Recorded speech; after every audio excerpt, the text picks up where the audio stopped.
നമസ്കാരം. ഇന്ന് 2025 മാർച്ച് 17 തിങ്കളാഴ്ച. എല്ലാ ഓസ്ട്രേലിയൻ മലയാളികൾക്കും ഗുഡ് മോർണിംഗ് ഓസ്ട്രേലിയയുടെ മോർണിംഗ് ന്യൂസിലേക്ക് സ്വാഗതം. This part of the program sponsored by Tharawad Restaurant, Corinda, Brisbane. കൊതിയൂറും നല്ല നാടൻ ഭക്ഷണങ്ങളും മറ്റ് ഒതന്റിക് സൗത്ത് ഇന്ത്യൻ വിഭവങ്ങളും ഒരുക്കുന്ന ബ്രിസ്ബെയിനിലെ ഏറ്റവും മികച്ച റെസ്റ്റോറന്റ് തറവാട് റെസ്റ്റോറന്റ്.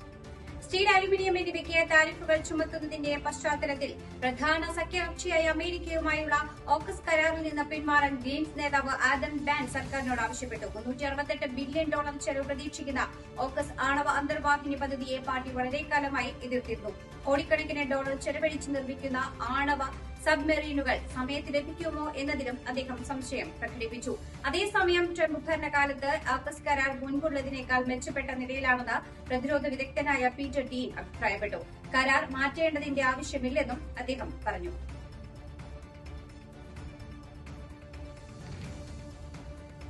സിഡ്നിയിലെ ടണലിംഗ് പ്രോജക്ടുകളിൽ ജോലി ചെയ്യുന്ന തൊഴിലാളികൾക്ക് സിലിക്കോസിസ് രോഗം സ്ഥിരീകരിച്ചു. 32കാരൻ ഉൾപ്പെടെ 13 പേർക്കാണ് രോഗം സ്ഥിരീകരിച്ചത്. നല്ല രീതിയിൽ സിലിക്ക പൊടി ശ്വസിച്ചാണ് സിലിക്കോസിസ് പിടിപെടുന്നത്.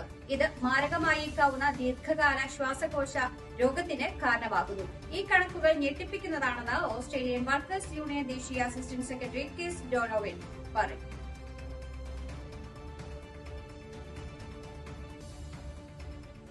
വെസ്റ്റേൺ ഓസ്ട്രേലിയയുടെ സൌത്ത് വെസ്റ്റിലുള്ള ലോഗ് ബ്രൂക്ക് അണക്കെട്ട് സന്ദർശിക്കുവാനായി എത്തുന്നവർ നടത്തുന്ന സാമൂഹിക വിരുദ്ധ പ്രവർത്തനത്തിനെതിരെ നടപടി ശക്തമാകുന്നു.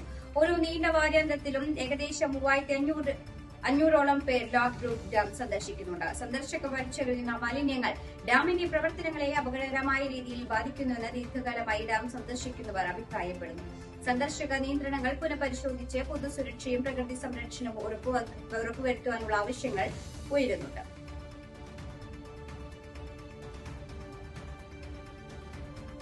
തെക്കൻ NSWയിൽ നിന്ന് കാണാതായ 6 വയസ്സുകാരിക്ക് വേണ്ടിയുള്ള തെരച്ചിലിനൊടുവിൽ കുട്ടിയുടേതെന്ന് സംശയിക്കുന്ന മൃതദേഹം കണ്ടെത്തി. ഷോൾഹാവിനടുത്തുള്ള നോർത്ത് നൌറ പ്രദേശത്ത് നിന്ന് ഇന്നലെ ഉച്ചതിരിഞ്ഞാണ് കുട്ടിയെ കാണാതായത്. തുടർന്ന് പോലീസ് നടത്തിയ അന്വേഷണത്തിന് വ്യാപകമായ തിരച്ചിലിനൊടുവിലാണ് വൈകിട്ട് 6 മണിയോടെ കുട്ടിയുടെ മൃതദേഹം കണ്ടെത്തിയത്. സംശയാസ്പദമായ സാഹചര്യങ്ങളൊന്നും നിലവിൽ കണ്ടെത്തിയിട്ടില്ലെങ്കിലും മരണത്തിൽ അന്വേഷണം ശക്തമാക്കിയിട്ടുണ്ട്.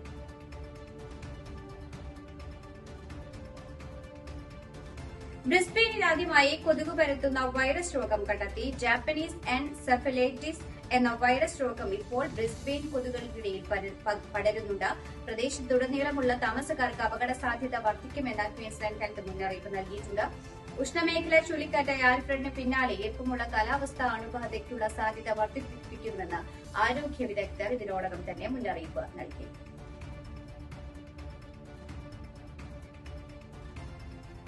ഫെഡറൽ സർക്കാർ ഗർഭനിരോധന ഗുളിക ഉടൻ തന്നെ ഫാർമസ്യൂട്ടിക്കൽ ബെനിഫിറ്റ് സ്കീം വഴി ലഭ്യമാക്കും. ഇതോടെ ജനപ്രിയ ജനന നിയന്ത്രണ ചോയ്സ് സ്ലിംഗിയയ്ക്ക് മെയ് 1 മുതൽ സർക്കാർ സബ്സിഡിയായി നൽകും. സ്കീം വഴി ഉപഭോക്താക്കൾക്ക് $50 ലാഭിക്കാനാകും.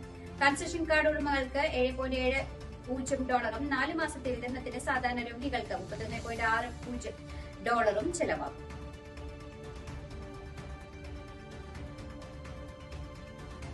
കനത്ത ചൂടിൽ ചുട്ടുപൊളി സിഡ്നി. പ്രദേശത്ത് ഇന്നലെ രാത്രി രേഖപ്പെടുത്തിയ റെക്കോർഡ് ചൂടെന്ന കാലാവസ്ഥാ റിപ്പോർട്ട്. 149 വർഷത്തിനിടയിൽ മാർച്ച് മാസത്തെ രാത്രിയിൽ ഏറ്റവും കൂടുതൽ ചൂട് അനുഭവപ്പെട്ടത് ഇന്നലെ എന്നാണ് കണക്ക്. പകൽ നേരത്ത് താപനില 30 ഡിഗ്രിയിലേക്ക് ഉയർന്നതിനാൽ ബീച്ചുകളിലും വാട്ടർ പാർക്കുകളിലും കനത്ത തിരക്ക് അനുഭവപ്പെട്ടു. ഉയർന്ന ചൂടിനോടൊപ്പം ജനങ്ങൾക്ക് പാരാമെഡിക്കലുകൾ ആരോഗ്യ മുന്നറിയിപ്പും പുറപ്പെടുവിച്ചിട്ടുണ്ട്.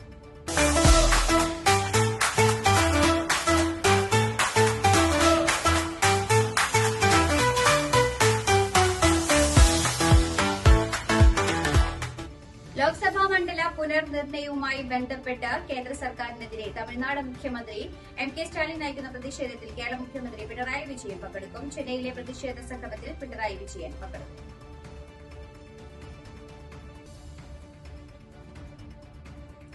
സംസ്ഥാനത്ത് ലഹരി വ്യാപകമാകുന്ന പശ്ചാത്തലത്തിൽ ഉന്നതതല യോഗം വിളിച്ച് മുഖ്യമന്ത്രി. ഈ മാസം 24 യോഗം. മന്ത്രിമാരും പോലീസ് എക്സൈസ് ഉദ്യോഗസ്ഥരും യോഗത്തിൽ പങ്കെടുക്കും. ലഹരിക്കെതിരെ ഇതുവരെ സ്വീകരിച്ച നടപടികളും ഇനി തുടങ്ങുന്ന നടപടികളും യോഗത്തിൽ തീരുമാനമാകും.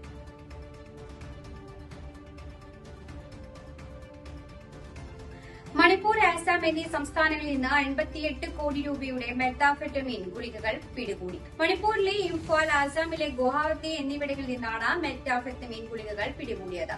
നാർക്കോട്ടിക്സ് കൺട്രോൾ ബ്യൂറോയാണ് പരിശോധന നടത്തിയത്.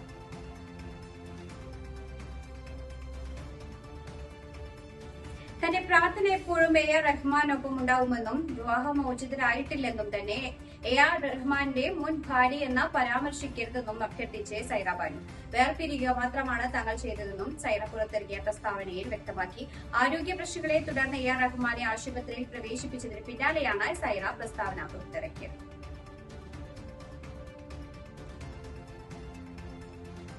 മൂന്ന് മക്കളെ കൊലപ്പെടുത്തിയ ശേഷം പിതാവ് ജീവനൊടുക്കി. ജാർഖണ്ഡിലെ ഗിരിധർ ജില്ലയിലാണ് സംഭവം. 36-കാരനായ സനൌ അൻസാരിയാണ് മക്കളെ കൊലപ്പെടുത്തിയ ശേഷം ആത്മഹത്യ ചെയ്തത്.